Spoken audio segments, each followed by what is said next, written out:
Jesus gave to John, and it's very relevant to all of us. So it's like, Yes Prabhu, my church kochu, my church ante Grace Haven. You know, Grace Haven, Pastor Purushottam, I see your church. You know, I think you guys have these things pretty good. But this is the message I want to give you. And specifically, మా సంఘానికి దేవుడు కొన్ని విషయాలు చెప్పినట్టు ఇక్కడ 7 సంఘాలకు చెప్తున్నాడు. So let's start with one church at a time. Okay, Ephesians మేము అన్ని చదవక్కర్లేదు ఎందుకంటే చాలా వచ్చినా ఉన్నాయి. బట్ ఫస్ట్ ఎఫెసీయులకు రాసిన పత్రిక రెవల్యూషన్ చాప్టర్ 2 ఫస్ట్ 7 verses లో ఎఫెసు సంఘానికి రాస్తున్నాడు. 2వ అధ్యాయం 4వ వచనం చదవండి ఎవరైనా ఒకసారి. 2వ అధ్యాయం 4వ వచనం. ఆయనను మొదట నీకుండిన ప్రేమను నీవు వదిలితివని నేను నీ మీద తప్పు ఒకటి మోపవలసి ఉన్నది. అయ్యా దేవా, it's amazing.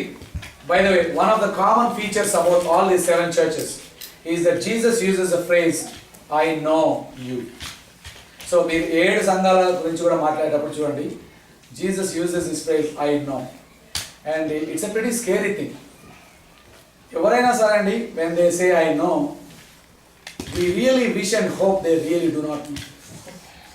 Seriously, నువ్వు ఏం చేస్తావో నాకు తెలుసా అని కూడా అన్నాను అనుకో, నా మనసులో నేను అనుకుంటాను హోప్ఫుల్లీ నాట్ ఎవ్రీథింగ్, బికాజ్ నేను చేసిన అన్నీ కూడా నీకు తెలుస్తలే అసలు నా ముందు నిలబడవు. I really hope that you don't know everything, but we use the phrase నాకు ఎగ్జాక్ట్గా తెలుసు నువ్వు ఏం చేసినావు, ఎందుకు చేసినావు, నాకు తెలుసు, అన్నీ తెలుసు. మనకి ఎవరికి కూడా ఏం తెలియదు, అంటే అన్నీ ఎవరికి తెలియదు. But when God says I know, it's really a scary thing, because he is not just saying I know what you did, he is also saying I know exactly what you thought. You didn't follow through, but you had this thought. You had this little కోపం కానీ, ద్వేషం కానీ, లేకపోతే మోహం కానీ, lot of things. He said, when God says, I know, He's not just saying, I know what you did. He's saying, I know exactly how you felt, what you thought, the things you did not express, the things you almost harbored in your heart, everything I know. And that's why Yesu Prabhu I know అన్న మాట వాడినప్పుడు it's a pretty scary thing. He knows everything. So ఇక్కడ ఏమంటారంటే మరోసారి ప్రతి church లో కూడా he uses that phrase. చూడండి, ఎఫెసీ సంఘానికి ఎక్కడ అన్నాడు ఆ మాట, ఎఫెసీ సంఘానికి ఎక్కడ అన్నాడు ఆ మాట. So open your Bibles and look for that phrase I know. Okay, ఎక్కడెక్కడ ఐ నో అన్నాడో చూడండి. సో మీరందరూ that is your work. Me Bible తెలిసిన వాళ్ళు second verse. ఎక్కడ ఉందన్నా second 2:2 చదవనా. I know your deeds. Okay, I know your deeds. When Jesus says I know your deeds, that's a pretty, I know your deeds, your hard work and your perseverance. So again the phrase I know your deeds. కానీ ఏమైందట, I know your deeds కానీ I am not fooled by your deeds. Yeah. Now that is the tricky part. See, మనం ఏం చేస్తామంటే we see somebody's deeds and we get tricked by their deeds. అన్న ఎప్పుడు చాలా మంచిగా ఇట్లా చేస్తారండి, అట్లా చేస్తారండి. God is not deceived by our deeds or by our actions.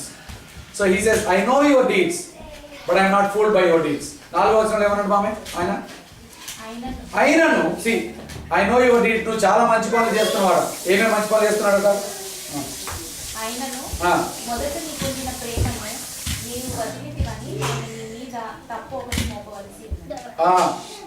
మొదట నీకున్నటువంటి ప్రేమను ఏం చేసామట, వదిలితివి అని నీ మీద ఇప్పుడు నేను ఏం చేయాల్సి వస్తుంది, ఒక తప్పు ఒకటి మోపాల్సి వస్తుంది. అంటే I not even left with a choice, I have to truthfully tell you, you left your first love. అంటే when you started this relationship, you were so excited about this relationship and but you left that first love. అయినా you lost that first love అనలే కదా, మీరు విడిచి వెళ్ళిపోయినారు, back slide అని అంటలేడు, కానీ ఏమంటున్నాడు, విడిచింది పోగొట్టుకున్నాం అనలే, నీకు ఈ సంబంధం పోలేదు కానీ ఏమైంది, ఇది విడిచినాం. So that's a great lesson for all of us, because I don't think ఒకసారి యేసు ప్రభు వెంబడించడం స్టార్ట్ చేస్తే many of us we still follow the Lord, but we didn't lose our relationship with God, but many of us left our enthusiasm of following God. So another, I know you, Mr. Kumar, I know you, Pradeep, I know you, individually I know you, but I also know that you have left something which you should have continued, which is your first love. So అది మొదటి సంఘం నుండి మనం నేర్చుకుంటున్న పాఠం. Don't lose your love for God's truth or his people. రెండవది Smyrna. ఇంకొక I know కూడా ఉంది కదా Ah. అందులోనే. I know that you cannot tolerate wicked men, that you have tested those who claim to be apostles but are not, and have found them false. Yeah. So that's the second I know in this. Second I know for the same church. For the same. Actually ప్రతి church కు వాడినాడు అన్నమాట. So will see next one 8వ వచనం నుండి 11వ వచనం దాకా రెండవ సంఘము స్మిర్నా అనే సంఘంకు again look for the word I know and look for verse 10. Okay, ఎక్కడ ఐ నో ఎక్కడ ఉన్నది? 9th verse. 9th verse ఏమన్నది? I know your afflictions and your poverty, yet you're rich. I know the slander of those who say they are Jews and are not, but are a synagogue of Satan. You are and do not be afraid of what you are about to suffer. I tell you, the devil will put some of you in prison to test you, and you will suffer persecution for 10 days. Be faithful even to the point of death, and I will give you the crown of life. Amazing. ఈ సంఘానికి ఆయన ఇచ్చే message is different. But అన్ని సంఘాలకు ఒక విషయం చెప్తున్నాడు, I know మీరు ఎట్లాంటి కష్టాల నుండి పోతున్నారో నాకు తెలుసు, మీరు ఎవరో నాకు తెలుసు, మీ హృదయం నాకు తెలుసు అని చెప్పి, కానీ మీకు నేను ఇచ్చే సందేశం మొదటి వాళ్ళకి ఏమన్నాడు? You left your first love, so please get back to it, because that is the key to keep that enthusiasm, to have that love for God. రెండో సంఘానికి ఏమంటున్నాడంటే రిమైన్ ఫెయిత్ఫుల్, బికాస్ నీ విశ్వాసం పరీక్షించబడే దినాలు రాబోతున్నాయి. మామూలు పరీక్షలు కావి. ఎట్లాంటి పరీక్షలు అంటే it kind of becomes life and death issue. And he says Satan will make it so difficult that the price will be so high that we will all wonder, is it worth following God? Is it worth remaining faithful to God when we lose our not just jobs, not just cars and houses, but also lose literally our life? And God says, అయ్యా నీకు అట్లాంటి దినాలు రాబోతున్నాయి. ఏమంటాడు? Be encouraged, stay strong, because I need you to stay strong during those times. పరీక్ష దినాలు వచ్చినప్పుడు stay faithful. So అది రెండో సంఘానికి ఇచ్చినటువంటి మెసేజ్. మూడో సంఘానికి ఇచ్చినటువంటి మెసేజ్ కోల్కమా. ఒక్క నిమిషం, అంటే ఇక్కడ not that these people have sinned, Yeah, but it is deliberately it's going to happen and he is warning. absolutely. Yeah, మీరేం తప్పు చేసినందుకు మీకు పరీక్ష రావట్లేదు, మీరేం తప్పు చేయక్కర్లేదు. The days are going to be so evil that they won't tolerate you, that you will be considered narrow-minded, bigoted, or they will hate you. నువ్వేం తప్పు చేసినందుకు కాదు, but because you stood for the truth, and you will be paying a price. So he says, just be ready for that. Okay, మూడో సంఘము 12 నుండి 17 వచనాల్లో again look for the word I know, and then we will read verse 16. I know ఎక్కడ ఉన్నది? 13th verse. 13th. Okay, తెలుగులో చదువుతారా ఎవరు? 2:13. సాతాను సింహాసనం ఉన్న స్థలములో నీవు కాపురం ఉన్నావని నేను ఎరుగుతున్నాను. మరియు సాతాను కాపురం ఉన్న ఆ స్థలములో నా యందు విశ్వాసి అయ్యింది నన్ను గూర్చి సాక్షి అయిన అంతిపయను వాడు. అయినను నేను నీ మీద కొన్ని తప్పిదములు మోపవలసి ఉన్నది. అయినను నీ మీద కొన్ని తప్పిదములు మోపవలసి ఉన్నది. అవేవనగా విగ్రహములకు బలి ఇచ్చిన వాటిని తినునట్లును, జారత్వం చేయనట్లును, ఇశ్రాయేలీయులకు ఉరి యొడ్డుమని బాలాక.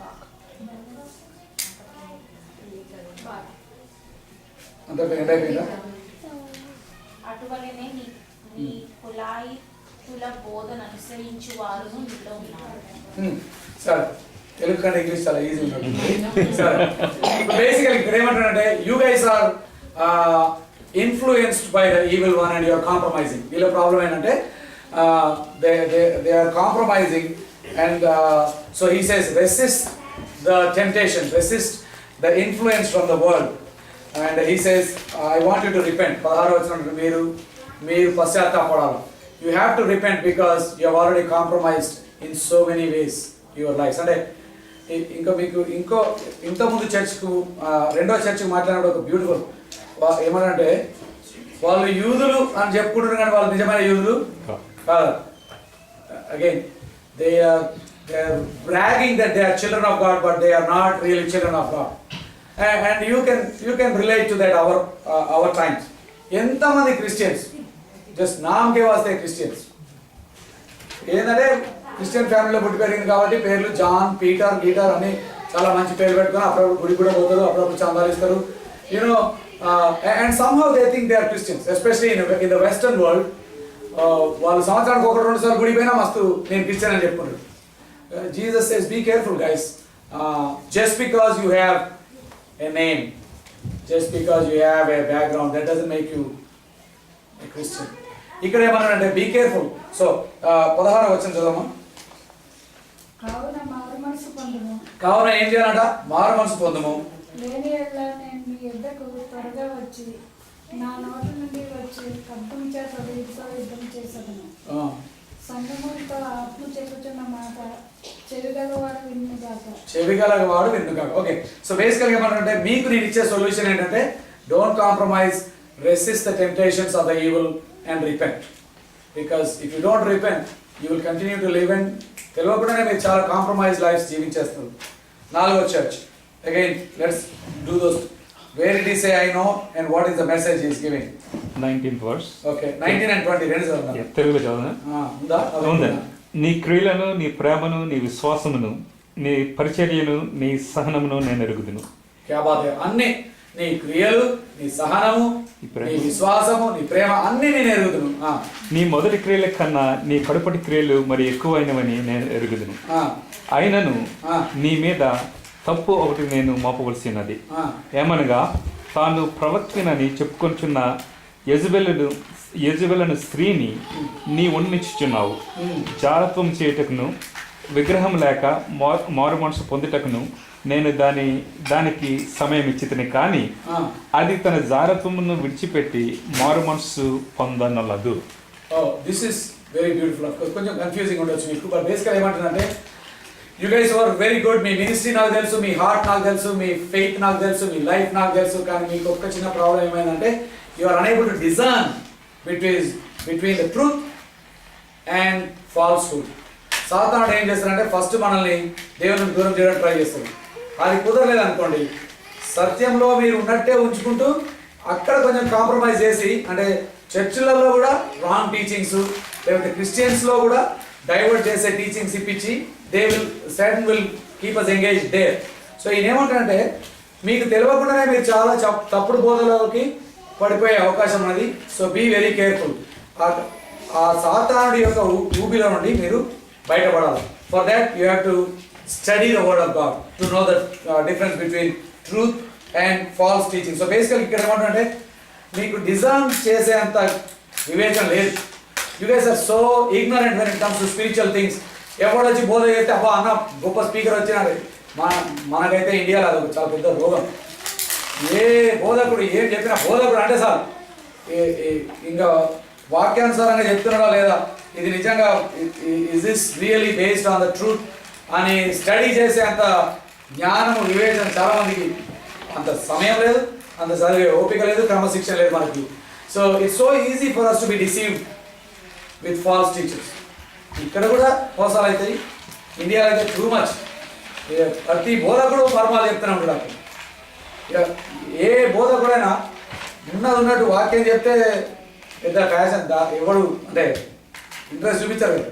మళ్ళీ బైబిల్ స్టడీ బైబిల్ స్టడీ ఏమన్నా సార్ ఉన్నది చెప్తాను, దాన్ని నువ్వు చెప్పేది కొంచెం లేని చెప్తే మజా ఉంటుంది, నాకు తెలియని చెప్తే మజా ఉంటుంది. So basically everybody wants to tell you something which nobody else knows. దేవుడు నాకు ఒక్కనికే భయపడుతుంది. ఈ విషయంలో అయితే నాకు చాలా బాధ అవుతుంది. There are some people who అంటే లిటరల్గా దేసే దేవుడు ఈ విషయం నాకు బయలుపరిచింది. ఆల్రెడీ అందరికీ దేవుడు బయలుపరిచింది ఇక్కడ 66 పుస్తకాలలో. ఇంత కాకుండా ఇంకా 67వ పుస్తకం నీకు బయలుపరిచిందంటే ఐఎమ్ వెరీ క్యూరియస్. అంత అవసరం వచ్చింది దేవునికి ఈ 66లో లేని నీకు చెప్పాల్సింది. అట్లానే ఇట్స్ ఇంపాసిబుల్ అని అంటలేను, but I'm very careful when somebody uses the word దేవుడు నాకు ఈ సంగతి చెప్పిండు, బయలుపరిచాడు చెప్తున్నాను. And there's a lot of deception that happens in the name of God.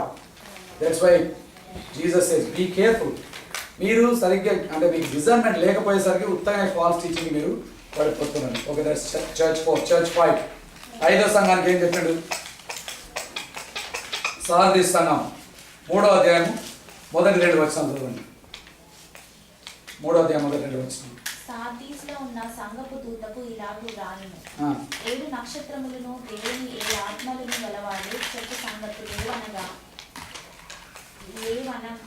లేవనగాని క్రియలను నేను ఎరుగుదును. ఉమ్. ఏమనగా జీవించుచున్నావన్న పేరు మాత్రం ఉన్నది కానీ నీవు మృదుడవే.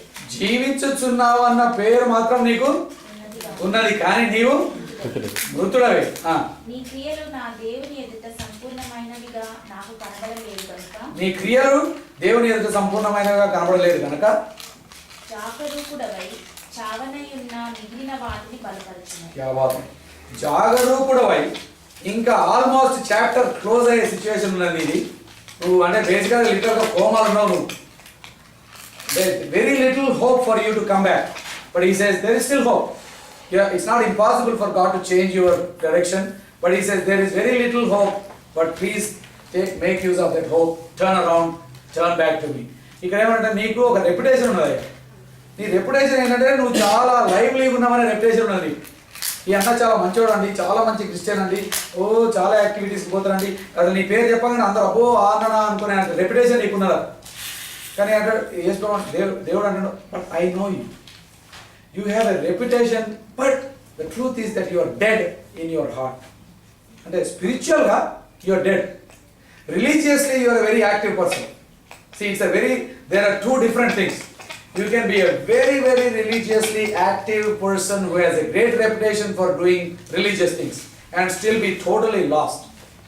And that's why Yesu Prabhu antaru జాగ్రత్తగా ఉండయా, నీకు ఒక రెప్యుటేషన్ ఉన్నది, నువ్వు చాలా పంచి అంటే చాలా రిలీజియస్ పర్సన్ అని, కానీ ఆల్మోస్ట్ చచ్చిపోయిన in your heart your dead అంటే జాగరూకుడు అయి ఉంది అంటే మేల్కో, ఇంకా కొంచెం హోప్ ఉన్నది నీకు. Repent, turn around and revive your spiritual life. I think in some sense all of us can relate to that. You know, we all have a disconnect between our reputation and our character. You know, Purushottama గురించి మీరు అందరూ ఇట్లా అనుకోవచ్చు, but Purushottama నాకు తెలుసు, అక్కకి ఇంకా ఎక్కువ తెలుసు నిజంగా నా క్యారెక్టర్ ఏంటో, దేవునికి ఇంకా ఎక్కువ తెలుసు. You know, there is always this disconnect between what people think about us and what we truly are and what God knows about us. So ఇక్కడ ఏమంటాడంటే దేవుడు కొంచెం అలర్ట్గా ఉండయా, because the gap is getting bigger and bigger and bigger and bigger. అందరు నీ గురించి ఇట్లా అనుకుంటారు, నీ నిజమైన ఆత్మీయ జీవితం ఇట్లున్నది. Wake up before it's too late and turn back and live a godly life. 6వ సంఘం 7 నుండి 13 వచనాల్లో 10వ వచనం చదువుతాం. 6వ సంఘం 10వ వచనం, 3వ అధ్యాయం 10వ వచనం. నీవు నా ఓర్పు విషయమైన వాక్యమును గైకొంటివి కనుక భూనివాసులను శోధించుటకు లోకమంతటి మీదికి రాబో శోధన కాలములో నేనును నిన్ను కాపాడేదను. ఓకే, ఇక్కడ he talks about patience. By the way ఇక్కడ కూడా he uses the word I no కదా. ఏమన్నాడు? 8వ వచనం, నీ క్రియలను నేను ఎరుగుదును, నీకున్న శక్తి కొంచెమై ఉండినను, నీవు నా వాక్యమును గైకొని నా నామమును ఎరుగననలేదు. ఇదిగో తలుపు నీ ఎదుట తీసి ఉంచి ఉన్నాను, దానిని ఎవడను యూదులు కాకయే తాము యూదులమని అబద్ధమాడు సాతాను సమాజపు వారిని రప్పించదని, వారు వచ్చి నీ పాదముల ఎదుట పడి నమస్కారం చేసి ఇదిగో నేను నిన్ను ప్రేమించుతున్నని తెలుసుకున్నట్లు చేసేదను. Okay, so basically he says I know your deeds but one thing I want you to change. ఏంటి పదవచనం అంటే I tested your patience and you guys are patient and I want you to stay patient, persevere and walk through the doors God opens. So మీరు అదే ఓపికను మీరు ఉంచుకొని సహనంగా మీరు దేవుని గమనించడం నేర్చుకొని అంటాడు. ఆఖరి చర్చ్ ఈస్ 14 నుండి 22 వచనాలు. So again will see the word I know and then will conclude with verse 16. I know ఎక్కడ ఉంది? 15 చదువురా, చదువు. నీ క్రియలను నేను ఎరుగుదును, నీవు చల్లగానైనను వెచ్చగానైనను లేదు, నీవు చల్లగానైనను వెచ్చగానైనను ఉండిన మేలు, నీవు వెచ్చగానైనను చల్లగానైనను ఉండక నులివెచ్చనగా ఉన్నావు కనుక నేను నిన్ను నా నోట నుండి ఉమివేయను ఉద్దేశించుచున్నాను. Okay, good. I'm sure you guys heard this phrase many times. Lot of preachers use that phrase about lukewarmness. బేసికల్గా ఈ ఆఖరి చర్చకు యేసు ప్రభు ఇచ్చే మెసేజ్ ఏంటంటే మీ క్రియలు నాకు తెలుసు. You guys are neither cold nor hot.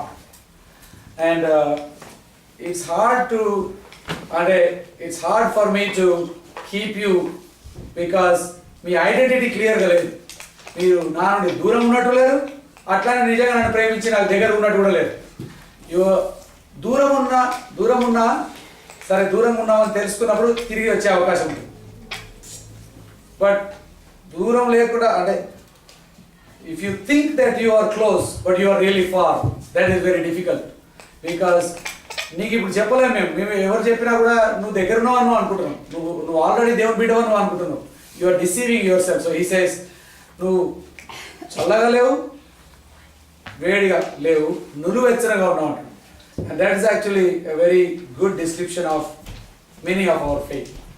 A lot of times చాలా ప్యాషన్ ఉన్నట్టు లేదు, అట్లా ఏం ప్యాషన్ లేకుండా దేవుడు తెలియనట్టు కూడా జీవించాం మనం. వీ కైండ్ ఆఫ్ రెండింటిని బ్యాలెన్స్ చేస్తాం. అంటే దేవుడు తెలుసు, దేవుని తెలిసినట్టుగా ఉంటున్నాం, ఎట్ ద సేమ్ టైం లోకంలో ఎట్లా జీవించాలో నేర్చుకున్నాం మనం. So we are somehow found a good balance. We are calling it balance. But Yesu ప్రభు దీని గురించి మాట్లాడితే ఏమంటే, ఉప్పు నిస్సారం అయితే అది దేనికి పనికిరాదు అంటాడు. ఉప్పు అనేది it has and lot of important roles to play. రుచి ఇస్తుంది, it preserves things, and by nature salt is an amazing thing. అంటే as simple as salt is, if you just take salt out of our world, you will be surprised how many things will change. ఉత్తగా ఉప్పు తీసేస్తే. So salt is a very powerful thing. But he says ఆ ఉప్పు దాని యొక్క ఉప్పుతనం పోగొట్టుకుంటే, దాని quality పోతే మాత్రం ఇట్ బికమ్స్ యూజ్లెస్. సో క్రైస్తవులు కూడా, if you are a follower of Christ, you hopefully we really follow with passion. Not just నామకే వాస్తే ఫాలోవర్ ఆఫ్ క్రైస్ట్ అని పెట్టుకొని లైఫ్ మాత్రం ప్యాషన్ లేకుండా జీవిస్తే యేసు ప్రభు అంటున్నాడు, నేను ఉంచుకోలేను నిన్ను. I have to speak you out because you don't belong here. You don't belong in my plan or my kingdom. పేరేమో నా పేరు పెట్టుకున్నావు, బతుకుడేమో వాళ్ళలా బతుకుతున్నావు. సో ఈ సేస్ నువ్వు అటున్నా it's easy for me to bring you in. ఇటు ప్యాషన్తో ఉంటే it's easy for me to protect you. కానీ అటుండి ఇటున్నట్టు మాట్లాడితే నేనేం చేయాలి అంటాడు. ఈ lukewarmness is a very deceiving thing. So he says all of you guys examine your own life. How are we living our life? So if you call yourselves follower of Christ, hopefully we also live with the same passion.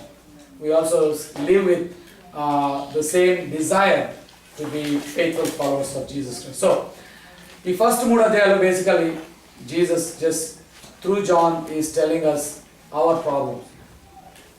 ఇప్పుడు ఏమైతే ఉన్నాయి, ఎట్లాంటి సిచ్యువేషన్లో ఉన్నాం మనం. 4వ అధ్యాయం నుండి ఎండింగ్ దాకా he will give us a glimpse about future. Next time.